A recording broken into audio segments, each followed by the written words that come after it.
Hello दोस्तों, नमस्कार। आज आप लोगों के लिए एक और लेक्चर है रीजनिंग का। ये हमारा 26वां लेक्चर है। इसके पहले हम लोगों ने 25 लेक्चर किया है। उम्मीद करते हैं कि आप लोगों को लेक्चर समझ में आया होगा। आज एक नए लेक्चर के साथ मैं उपस्थित हूँ और जिसमें आप लोगों को मैं कराऊंगा 5 इंपॉर्टेंट क्वेश्चन, वो भी एग्जाम ओरिएंटेड।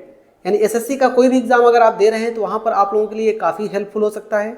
और साथ ही साथ एएलपी, रेलवे टेक्नीशियन या किसी भी एग्जाम में अगर आप पार्टिसिपेट कर रहे हैं तो वहाँ पर ये आपके लिए काफ़ी हेल्पफुल होगा। ठीक है, चलिए स्टार्ट करते हैं आज का लेक्चर और देखते हैं क्या है, किस टाइप का क्वेश्चन है।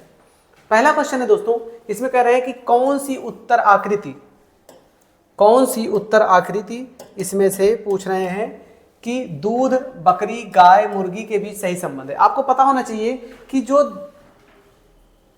दूध है वो बकरी भी देती है और गाय भी देती है, लेकिन मुर्गी नहीं देती, मुर्गी अलग हो जाएगा। तो इसके लिए ऑप्शन आपका कौन सा करेक्ट हो जाएगा?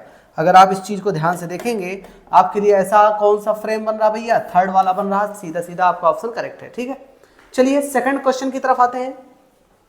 सेकंड क्वेश्चन में कह रहे हैं कि निम्नलिखित में से कौन सी आकृति दिए गए शब्दों के प्रतिनिधित्व करती है? पर्वत, जंगल और पृथ्वी। देखिए, अगर मैं आपसे बात करूं, पृथ्वी पर ही आपके पर्वत भी पाए जाते हैं और जंगल भी पाए जाते हैं, तो सीधा सीधा आपका ऑप्शन कौन सा करेक्ट हो जाएगा? पहला करेक्ट हो जाएगा। ठीक है, चलिए नेक्स्ट क्वेश्चन की तरफ चलते हैं। यहां देखिए क्वेश्चन क्या कह रहे हैं। पहले देखेंगे, अगर ये 2 का क्यूब है 8, ये 3 का क्यूब है 27 और ये आपका 4 का क्यूब है 64। नंबर को पहले मैंने देख लिया कि 2 का क्यूब 8 होता है, 3 का क्यूब 27 होता है, 4 क्यूब 64 होता है। तो अगला जो आएगा आपका 5 का क्यूब कितना हो जाएगा? 125 हो जाएगा। ये 5 का क्यूब बनेगा। ठीक है, 5 का क्यूब बनेगा। ठीक, अब बात आती है बी से, आपको ई पे ले जा रहे हैं, ई से एच पे ले जा रहे हैं। तो बताइए, बी के बाद सी और डी को छोड़ के ई, फिर एफ और जी को छोड़ के एच, आई जे को छोड़ के आपका के बन जाएगा। यहाँ पर है ना, यही तो है। अब देखिए यहाँ पर थोड़ा उल्टा, अब इस वाले केस में उल्टा चलेंगे। पी के बाद आर, आर के बाद टी, उल्टा देखेंगे तो आपके लिए आसानी होगी, नहीं तो उल्टा आपको चलना भी पड़ेगा। देखिए पी के बाद क्यू आता है, लेकिन क्यू को छोड़ के आर, आर के बाद एस आता है, एस को छोड़ के टी। तो पी के पहले क्या आता है? पी के पहले आता है ओ, लेकिन ओ से पहले क्या आता है? एन।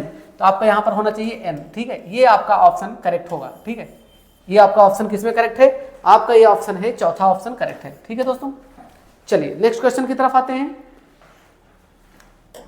अगला क्वेश्चन यहां पर ये दिया गया है कि 8, 7 और 5 का क्या संबंध है?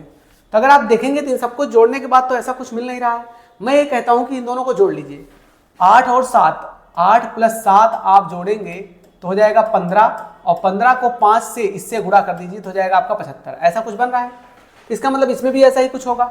6 और 4 को जोड़ लीजिए, 6 + 4 कितना होगा दोस्तों? 10, और 10 को 2 से गुणा कर दीजिए, कितना होगा? 20। और आपके यानी ये दोनों पैटर्न जो फॉलो हो रहे हैं इसमें, तो इसमें भी ऐसा ही पैटर्न लेके चलेंगे।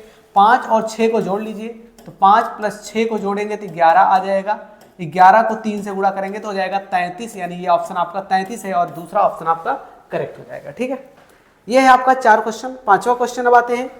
देखिए, ज़्यादा टाइम वेस्ट नहीं करना, काम की बातें करना है, फिर आगे निकलना है। क्योंकि अगर हम लोग ज़्यादा टाइम वेस्ट करेंगे तो दिक्कत ये होती है कि ज़्यादा टाइम में क्वेश्चन हम लोग को नहीं करना, हम लोगों को जल्द से जल्द करना है क्वेश्चन। ठीक है, देखिए यहाँ पर बोला गया कि एक पासा 4 बार फेंका जाता है तो उसकी भिन्न भिन्न आकृतियाँ नीचे दी गई हैं। 2 दिखाने वाले फलक के सामने फलकों की संख्या ज्ञात कीजिए। एक बात बताइए, यहाँ पर देखिए 2 है, 2 के इधर आसपास क्या है? 3 और 4। अब देखिए यहाँ तो 2 है लेकिन 3 है और 4 नहीं है, तो 3 और 4 देखिए किसमें नजर आ रहा? 3 और 4 इसमें नजर आ रहा। 3, अब देखिए 3 4 के सामने 2 था, या ऐसा कह सकते 2 के सामने 3 4 था, तो हम 3 4 को ही पकड़ेंगे। तो 3 4 के सामने कौन सा मिलेगा आपको? 5। यानी कि याद रखिए, जिसका बोले उसको छोड़ के जो नंबर है उन्हीं के सामने देख लीजिए, जो बचा हुआ हो जाएगा पासे पर नंबर, वही आपका करेक्ट ऑप्शन होगा। तो उम्मीद करते हैं कि आप लोगों को समझ में आएगा होगा ये लेक्चर। मिलते हैं नेक्स्ट लेक्चर में फिर से एक नए पार्ट के साथ। तब तक के लिए थैंक यू।